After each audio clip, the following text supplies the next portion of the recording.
Hi everyone, this is Narene's Live with MS. I'm Narene over here. So today is a special day because it is Saturday, it is the weekend, and as it is Saturday, it's time for Soulful Saturdays, episode 3, I believe. And apart from that, it is also the 20th episode of this channel, which honestly, when I started this off 20 days ago, I didn't realize that, I'd actually continue this up until now. And of course, I think from now on, maybe the tone of the content might change a little bit. And of course, as you can see over here, I'm not holding my phone, so there is going to be a little more, you know, visuals of my hands, both of them, especially. So, what else did I want to talk about? So today, there's also a party at night because I'm going to at least celebrate my 34th birthday. So I am turning 33 in a couple of days. So it's not my actual birthday, but considering it's a Saturday, might as well, right? The last Saturday that I'm actually 32 years old. And considering I'm turning 33 and there's nothing important about the number 33, I thought I'd probably share three very important life lessons that I actually got over the course of these almost 33 years of life. Now, you might think that considering this is an MS awareness, life with MS, that kind of channel, that this might only cater to people with MS. But I think the lessons I'm going to share with you is pretty much going to be applicable to almost everyone. And I'm deciding to do three because there is no way in the world that I'm going to remember the count past maybe seven, because I'm pretty much thinking off the top of my head as I speak to you.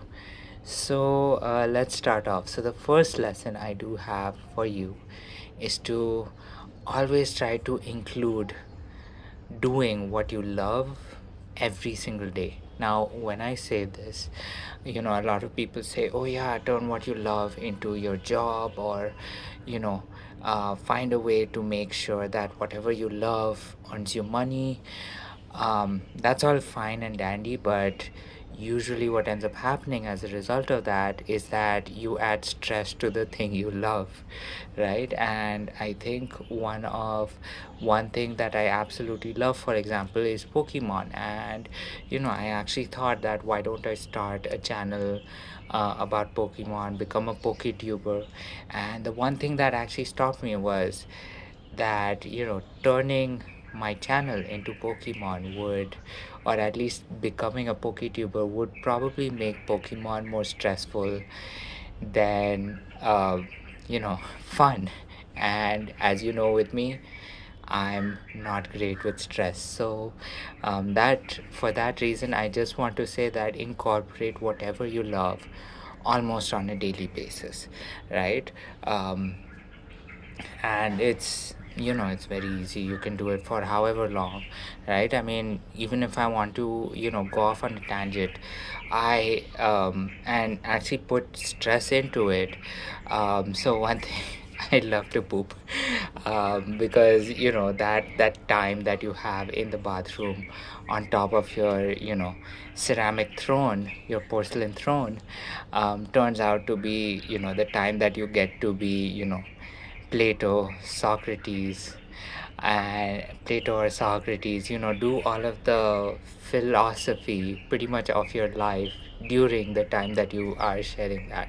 And funnily enough, in ancient Greece, they would actually, you know, do that in those communal washrooms, right? Where they would actually discuss things like philosophy or at least political science, when they were together doing their business. And funnily enough, I actually studied wastewater treatment engineering. So I was like, okay, fine, I'm turning whatever I love into, you know, a paying job, and it just so happened that during my first job, um, I actually did join a company that was based in wastewater treatment, and it turned out to be a very stressful time. Right, I've had days that have lasted um, anywhere from 17 to 18 hours, and you know overtaken two different cities, and then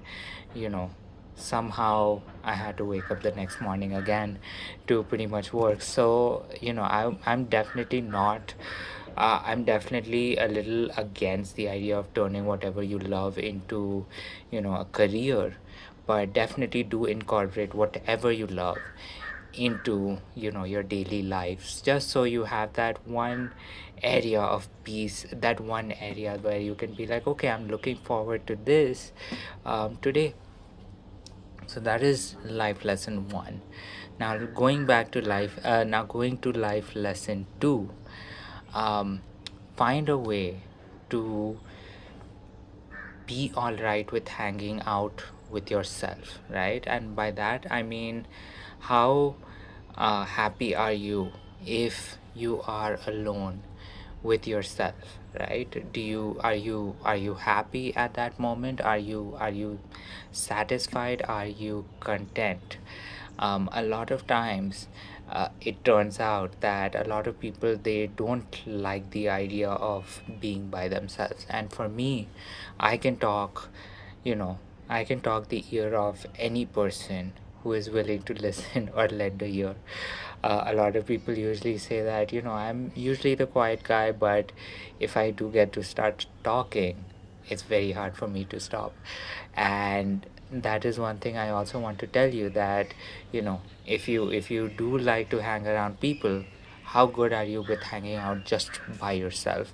And thankfully, I you know being the introvert that I am, I absolutely love hanging out with myself. I mean, I have had days where I have not seen a single person except for one person, or except for the people that I maybe need to see that day. But essentially, I literally went a whole day without actually having any conversation that was unnecessary.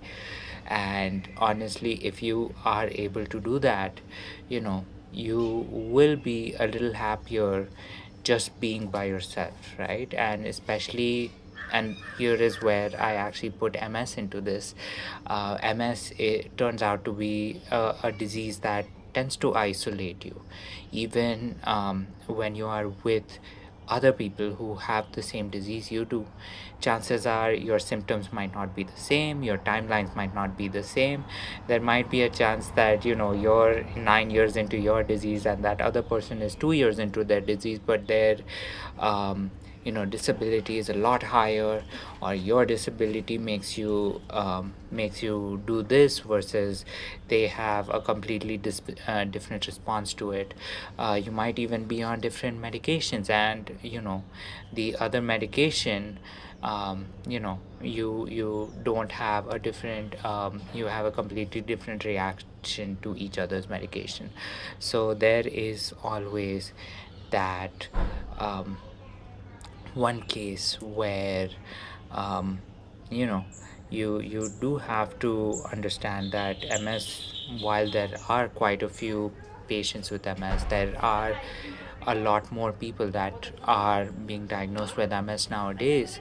It always does end up being a very isolating disease, and the easiest thing you can do is that while you can find support with other people, you should also try to see how best you can function by yourself as well. So that is my life lesson number two.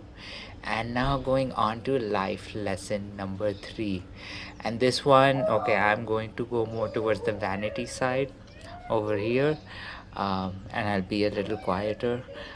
So this one is, you should always try to smile as much as possible.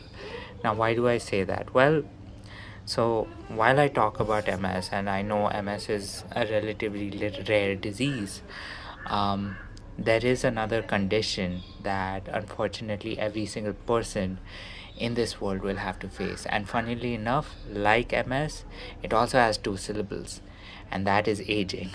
Now, when I talk about aging, um, I do mean that, whatever happens to you physically, mentally, emotionally, also aesthetically as you age, right? I mean, and when I say aesthetically, I do mean wrinkles, right? Um, and first the wrinkles might not actually appear, right? I do remember in my 20s I was like, you know what, I do not need the sunscreen. I'm going to go outside, I'm going to get the sunburn, I'm going to get that tan line, because it never appealed to me that maybe I should have taken a little more care of my skin.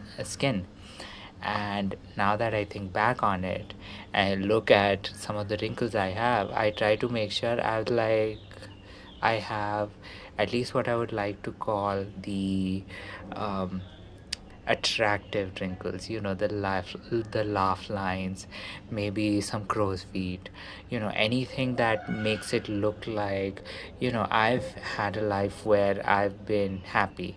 Now, does that mean I don't have stress wrinkles? Of course not, I do, right? And you can definitely see it if I raise my eyebrows. You can see these guys are here to stay. And funnily enough, all of these lines, I mean, they could be a lot prettier, right? One thing is that they're not completely parallel to each other, and on top of that they have breaks in between them, so it doesn't look that great.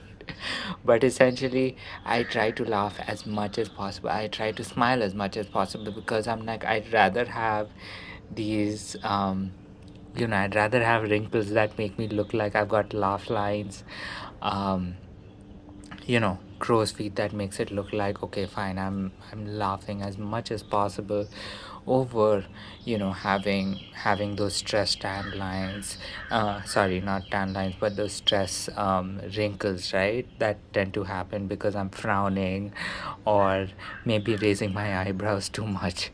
So those are, three very simple, very effective life lessons that I think I've learned, um, in the 33, almost 33 years that I've been alive. And I hope, you also get something out of it. And of course, if you do have other life lessons, if you're in the same stage or maybe a little more advanced, a little before me, but you're thinking that these are the life lessons that I want to share with someone else if I'm reaching this stage of life, do share them, do put them in the comments so that I can definitely share that with as many people as possible, and definitely incorporate that into my life as well.